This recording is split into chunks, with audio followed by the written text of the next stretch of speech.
Hey Attackers, Insane Mike here once again for Insane Mike's 1 Minute Top 10 list. This is going to be a two-parter for a couple reasons.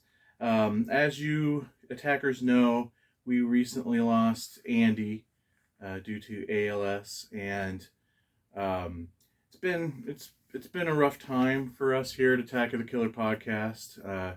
He was more than just a podcast friend; he was family, and I want to do a tribute to Andy in my top 10 lists.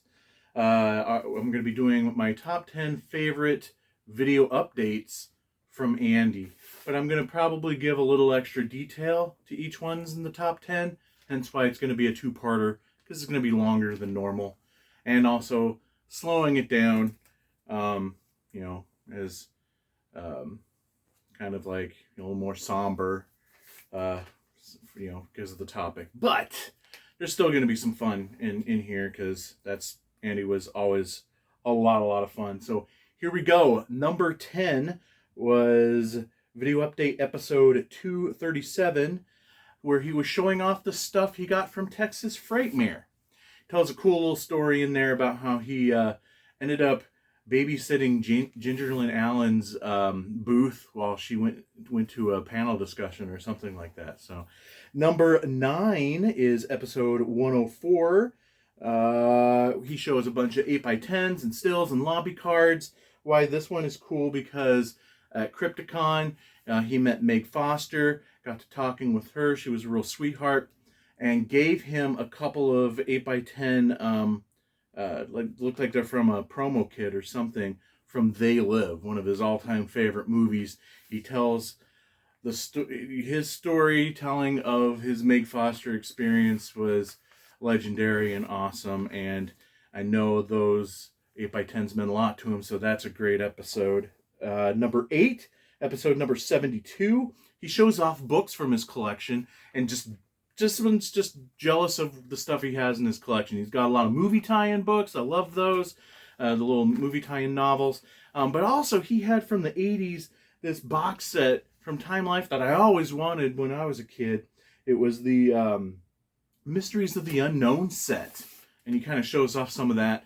Plus, he didn't always do little bits at the beginning of his videos, but this one he did a little bit that's hilarious. So definitely a great episode. Number 7 is episode 64, where he shows off his horror-themed board game collection. Another thing that I'm jealous about, because he has in box the Vincent Price Shrunken Heads kit. This episode is awesome for several reasons. One, because you get to see that kit. Number 2, you get a great Andy Vincent Price impersonation, where he calls people dumbasses. And the third reason is when we went to the funeral, we got to tour the Andy Wassum Museum, and we saw the Shrunken Head kit, and above it on the shelf was a miniature version of the Shrunken Head kit, which cracked us up. And number 5, this is the last one for this episode. Number 5 is episode number 7. No, I'm sorry, this is number 6. Number 6 is episode 75. Some of his posters from his collection.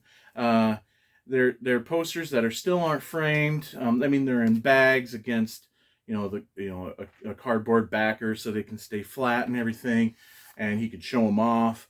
But it's just a stack of posters, and he starts off by talking about how he's running out of room. Well, again, visiting the Andy Wassum Museum.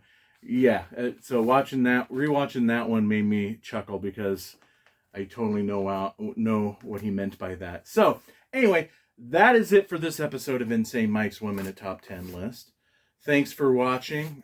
Thanks for all your love and support in this time with Andy's passing. He's going to be greatly missed. We love him very, very much, and we will talk to you again next time.